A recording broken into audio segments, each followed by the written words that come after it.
Channel और आ चुके हैं हम एक और नई वीडियो के साथ। तो आज की वीडियो में हम जानेंगे महाभारत के कुछ ऐसे पात्र जिनके बारे में जिनका रहस्य बहुत ही ज़्यादा अनभिज्ञ है। तो चलिए गाइस शुरू करते हैं आज की अपनी इस वीडियो को और बताते हैं हम महाभारत के पात्रों से जुड़ी कुछ रोचक जानकारियाँ। तो चलिए शुरू करते हैं अपनी वीडियो को। तो महाभारत को शास्त्रों में पांचों वेद कहा गया है। इसके रचयिता महर्षि कृष्णदेवयापन वेदव्यास हैं। महर्षि वेदव्यास ने इस ग्रंथ के बारे में यह स्वयं कहा है, यत्रो हस्ति न कुत्रचित, अर्थात जिस विषय की चर्चा इस ग्रंथ में नहीं की गई है उसी चर्चा अन्य कहीं भी उपलब्ध नहीं है। जाने महाभारत के उन प्रमुख पात्रों के बारे में जिनके बिना यह कथा अधूरी है। तो जानने साथ ही जाने इन पात्रों से जुड़ी रोचक बातें में। पहला, भीष्म पितामह। भीष्म पितामह को महाभारत का सबसे प्रमुख पात्र कहा जाए तो गलत नहीं होगा, क्योंकि भीष्म ही महाभारत के एकमात्र ऐसे पात्र थे जो आरंभ से अंत तक इसमें बने रहे। भीष्म के पिता राजा शांतनु व माता देवनदी गंगा थी।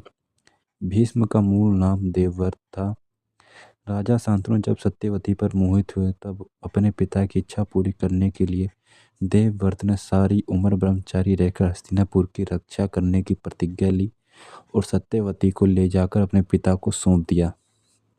पिता शांतनु ने देवव्रत को इच्छा मृत्यु का वरदान दिया और देवव्रत की इस भीषण प्रतिज्ञा के कारण उनका नाम भीष्म प्रसिद्ध हुआ। दूसरा, पांडवों को बताया था अपनी मृत्यु का रहस्य। जी हाँ दोस्तों, युद्ध में जब पांडव भीष्म को पराजित नहीं कर पाए तो उन्होंने जाकर भीष्म से ही इसका उपाय पूछा। तब भीष्म पितामह ने बताया कि तुम्हारी सेना में जो शिखंडिनी है वह पहले एक स्त्री थी, बाद में पुरुष बना है। अर्जुन शिखंडिनी को आगे करके मुझे पर बाण का प्रहार करें, वह जब मेरे सामने होगा तो मैं बाण नहीं चलाऊंगा। इस मौके का फायदा उठाकर अर्जुन मुझे बाण से घायल कर दे। पांडव ने यही युक्ति अपनाई और भीष्म पितामह पर विजय प्राप्त की। युद्ध समाप्त होने के 58 दिन बाद जब सूर्य देव उत्तरायण हो गए तब भीष्म ने इच्छा मृत्यु से प्राण त्यागे। तीसरा, गुरु द्रोणाचार्य। कौरवों व पांडवों को अस्त्र शस्त्र चलाने की शिक्षा गुरु द्रोणाचार्य ने ही दी थी। द्रोणाचार्य महर्षि भारद्वाज के पुत्र थे। महाभारत के अनुसार एक बार महर्षि भारद्वाज जब सुबह गंगा स्नान के लिए गए तो वहां उन्होंने गिरताची नामक एक अप्सरा को जल से निकलते देखा।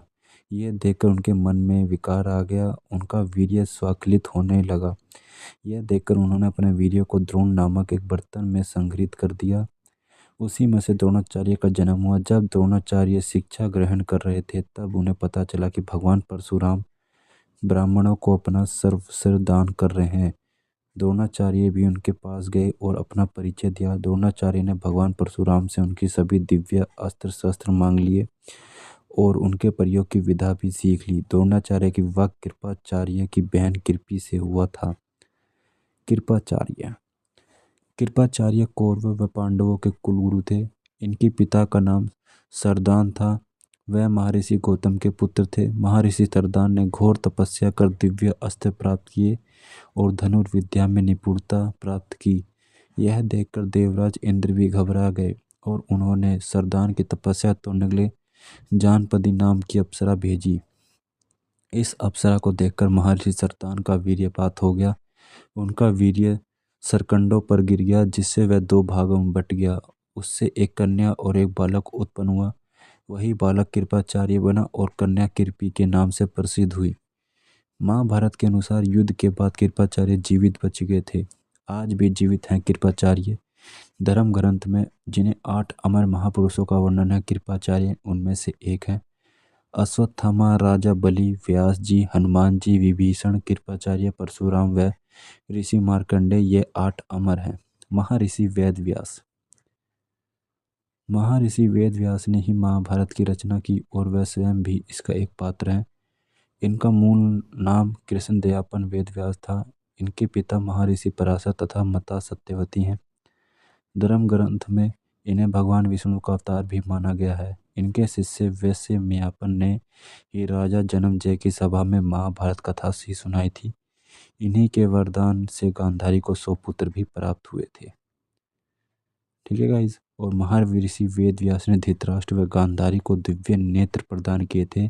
अपने मृत परिजनों को देख सभी को बहुत ही खुशी हुई। सारी रात अपने मृत परिजनों के साथ बिताकर सभी के मन में संतोष हुआ। सुबह होते ही सभी मृत योद्धा पूर्ण गंगा जल में लीन हो गए। तो ये थे महाभारत के कुछ ऐसे पात्र जिनके बारे में बहुत ही रोचक जानकारी आपको सुन के अच्छा लगा होगा। तो उम्मीद करता हूँ गाइस ये वीडियो आपको अच्छी लगी। अगर वीडियो अच्छी लगी है तो वीडियो को लाइक करें, चैनल पर न तो चैनल को सब्सक्राइब कर लें। तो मिलते हैं गाइस नेक्स्ट वीडियोज़ में।